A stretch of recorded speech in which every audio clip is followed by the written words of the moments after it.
de que estas no son dos cosas, no es una alternativa. No hay que escoger entre cultura, las humanidades por un lado y la ciencia y la tecnología por otro. Las dos van de la mano, tienen que ir íntimamente ligadas. Y aquellos países que han logrado dar un salto cualitativo son aquellos que reconocen la dimensión humana de los avances en conocimiento.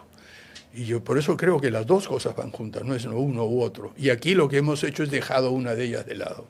De hecho, usted tiene un tema con las planificaciones y de hecho eso es lo que se aborda en este libro que se llama Decisiones en tiempos turbulentos, medio siglo en ciencias, sistemas, planeamiento, gestión y gobernanza. El planeamiento visto también como una larga cadena de sucesos que se pueden imbricar para eventualmente ver un hecho en el futuro, ¿no? Más que un hecho ser en el futuro, y ahí viene una de las cosas que tuve suerte de tener una enorme cantidad de maestros y mentores que me dedicaron mucho tiempo. Yo francamente no me daba cuenta del tiempo que me dedicaban mis maestros, que luego fueron amigos, mentores y todo eso. Y tuve el privilegio de contar con muchos de ellos que eran los pioneros en las ciencias de sistemas aplicada al planeamiento y la gestión y a la gobernanza. Y también muchos otros que estaban dedicados a los temas de estrategias de desarrollo, planificación del desarrollo. Y me tocó a mí ser como una especie de esponja, de absorber todo eso, integrarlo, darle vuelta, y lo que hace este libro que usted ha mencionado es mostrar cómo se pueden juntar diferentes ideas para poder mejorar la forma en que los seres humanos actuamos, pensando en lo que queremos ser, pensando en lo que queremos hacer en el futuro. De hecho, sí, bueno, va desde Platón, pasando por Adam Smith, el mismo Akov, estamos hablando de Humery también. Entonces, hay toda una serie de autores a los cuales usted referencia. Uno de ellos es Adam Smith, y menciona que la división genera productividad, ¿no? Es uno de los principios del capital, justamente. ¿Qué conviene dividir y qué convendría aumentar, en ese caso, en un país como en el Perú? No, mire, yo creo que esto, recordemos, Adam Smith habló de la división del trabajo, que era importante especializarse en una sola tarea y un trabajador debería hacer solo una cosa, otro solo otra cosa y luego irlas juntando. Esto funcionó muy bien, y no solamente Adam Smith, pero sobre todo Frederick Taylor, Winslow Taylor, a fines del siglo XIX, fue el que sistematizó todo esto de una manera muy, muy clara y lo llevó incluso hasta el Senado norteamericano, ¿no? Donde se adoptó una serie de políticas para... Y luego lo vimos poner en práctica por el Fordismo, por Henry Ford en la producción en serie de alimentos.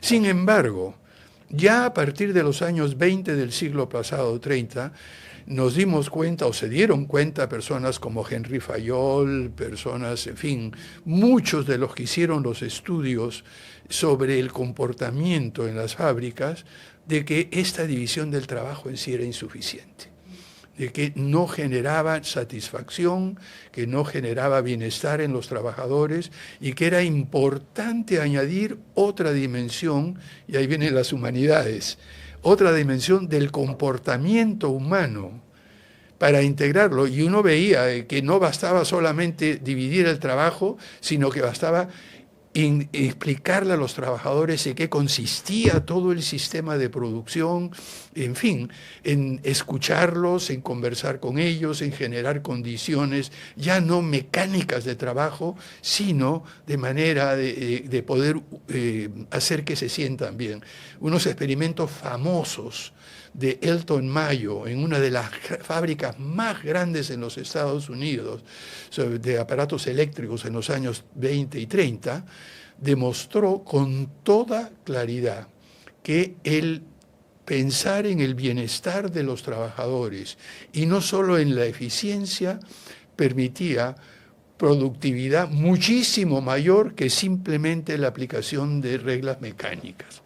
De allí, de esa época, ahí viene lo que tuve el privilegio de conocer, es decir, realmente vino en los años 50 el enfoque de sistemas, la teoría general de sistemas, que pretendió aplicarse de tal forma de unificar todas las ciencias. falló en eso. Realmente no había forma de hacerlo. Sin embargo, tuvo un gran éxito en todo lo que es integrar la gestión y el planeamiento. Entonces, en vez de hacer de que la física, la química, la biología sean algo unificado, fue imposible hacerlo. Lo que sí se logró es que todo lo que era planeamiento, gestión, estudios del futuro, administración, se integrara en un enfoque de sistemas. Y eso es lo que menciono en el libro y muestro cómo ha evolucionado y a dónde nos encontramos ahora. Ahora, estamos en tiempos en los cuales hay un tráfico de términos, incluso filosóficos, y que a cualquiera se le dice pragmático, pero el pragmático es realmente algo más allá de aquel que únicamente lleva la teoría a la práctica. ¿Se considera usted un pragmatista en ese sentido? Yo me considero una mezcolanza de todo un poco. No tengo una visión muy clara, específica. Yo creo, y lo digo en el libro, que hay una profesión que viene de la ciencia ficción. Yo también soy, entre las cosas que he leído, tengo una colección en la cual he juntado la biblioteca de Helen Jaworski, la de Claudio Herska y la mía, con más de 1.200 libros de ciencia ficción clásicos, ¿no? Ahí me permite interrumpirle. Sí. Libros de ciencia ficción clásicos que usted recomiende. Yo creo que uno de los más importantes es Stanislaw Lem, L-E-M, este autor polaco. Bueno, por supuesto está Asimov, está Stapleton y todo, pero creo que uno de los más importantes autores en términos de ideas y de planteamientos para mí ha sido Stanislaw Lem, que lo recomiendo de hecho, ¿no?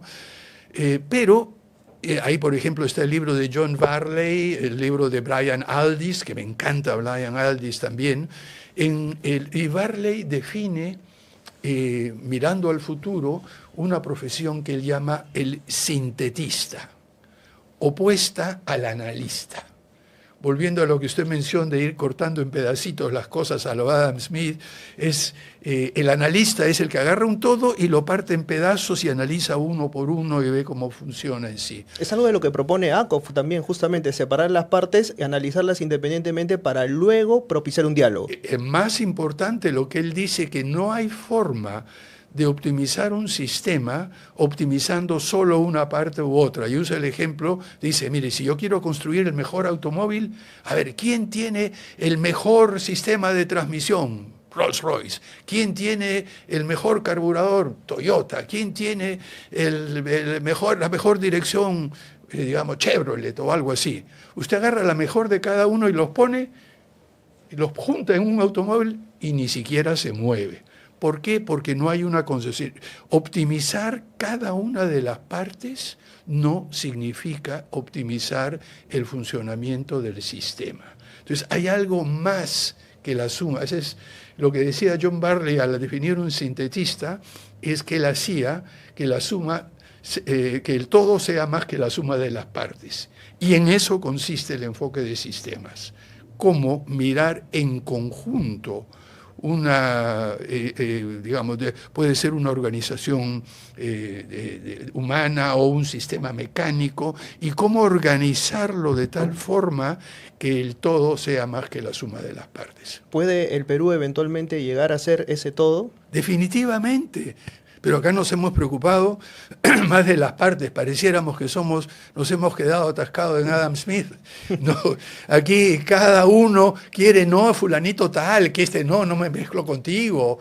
Y acá en el Perú tenemos una dinámica de desprecio y de resentimiento, no entre dos grandes grupos, sino entre una gradación muy complicada, que uno se siente un poquito mejor que el otro, pero se siente despreciado por acá. Tenemos que romper esa dinámica y darnos cuenta que como sistema, como país, el tener esta extraordinaria diversidad de diversidades que tenemos, no solo cultural, no solo étnica, sino diversidad de recursos. No hay ningún otro país del mundo, y acá cito a Arguedas, con la diversidad que tiene nuestro país. Es increíble.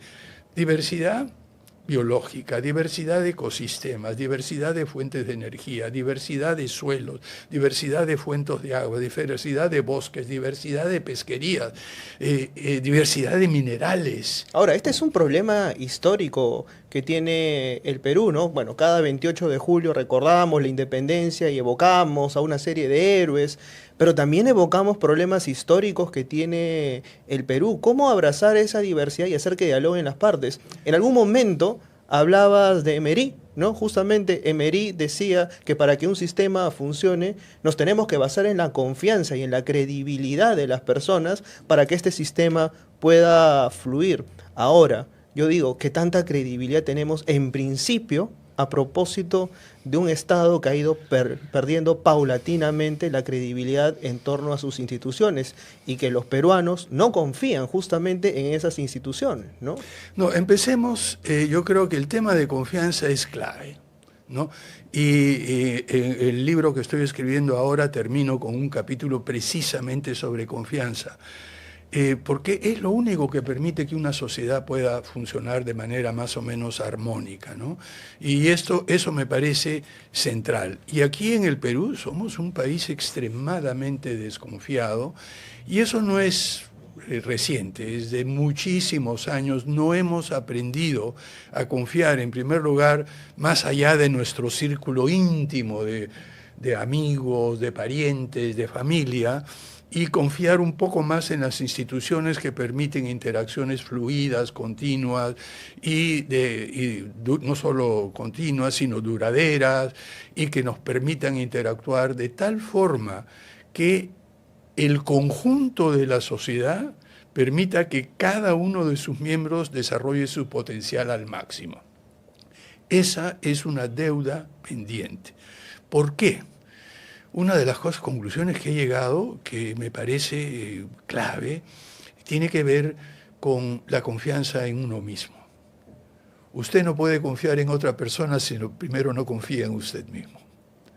Y en el Perú realmente tenemos gente muy insegura, que no saben lo que son, que no se sienten contentos consigo mismos. Si no me siento contento conmigo mismo, si no me siento seguro de mí mismo, ¿cómo voy a sentirme seguro con otra persona? Entonces, ahí hay un problema de fondo que los psicoanalistas, como mi querido amigo Max Hernández, y los grandes psicólogos como Winnicott y otros más psicoanalistas, lo sitúan desde la infancia. Entonces, realmente tenemos aquí un problema de cuidado de la infancia que permita que un niño, un infante, se desarrolle en esa dinámica tan compleja de, por un lado, confiar en la madre, confiar en el padre, sobre todo en la madre, pero al mismo tiempo separarse de ella y desarrollar su propia individualidad. Y en esta dinámica tan compleja de afirmarse, que requiere una cierta oposición a la madre, pero al mismo tiempo confiar en ella, es donde se va desarrollando la confianza en sí mismo.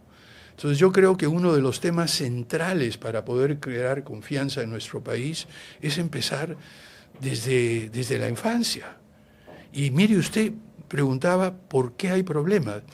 Cuando tenemos en los niveles socioeconómicos más bajos, lo que los encuestadores llaman el nivel C y D, un 33% de hogares monoparentales, es decir, con un solo, dirigidos por mujeres. ¿Qué quiere decir esto? Y la mayoría de ellas tienen 2, 3 hijos. ¿Qué quiere decir? La madre es la que tiene que ganar el sustento, porque los padres son a veces irresponsables y ya está sola la madre. Tiene que cuidar de los niños, tiene que salir de la casa, en fin, ¿cómo vamos a poder crear un ambiente en el cual un niño peruano promedio pueda sentirse seguro de su relación con su madre, estar al lado de ella, confiar en ella? El resultado, mire, lo vemos, no voy a decir en quiénes, pero cuando vemos la falta de confianza de muchas de las personas que están en posiciones prominentes y de poder en nuestro país, uno se pregunta qué pasó en su infancia, ¿no? En este momento. Pero empecemos por ese tema. Yo creo que el Perú necesita, al mismo tiempo, necesita al otro extremo de todo el proceso educativo, y acá me refiero a niveles de doctorados, el crear confianza en el sistema. ¿Cómo es posible de que tengamos altas autoridades públicas que no muestran su tesis de doctoral porque no quieren que sea materia de escarnio. Por Dios, un trabajo de tesis doctoral es algo de sentirse orgulloso. ¿Cómo podemos tener muchísimos doctores que ya hemos visto, se compran las tesis y todo eso? Entonces hay que empezar de los dos extremos y asegurarnos de que vayamos creando confianza desde la infancia hacia arriba y del nivel más alto académico hacia atrás. Una vez en Agenda Perú propusimos que había que empezar por la reforma educativa por los dos extremos e ir cada año desde el más superior ir bajando un año y desde el inferior ir subiendo para que en 15 años se encuentren en el medio y tengamos todo un nuevo sistema educativo.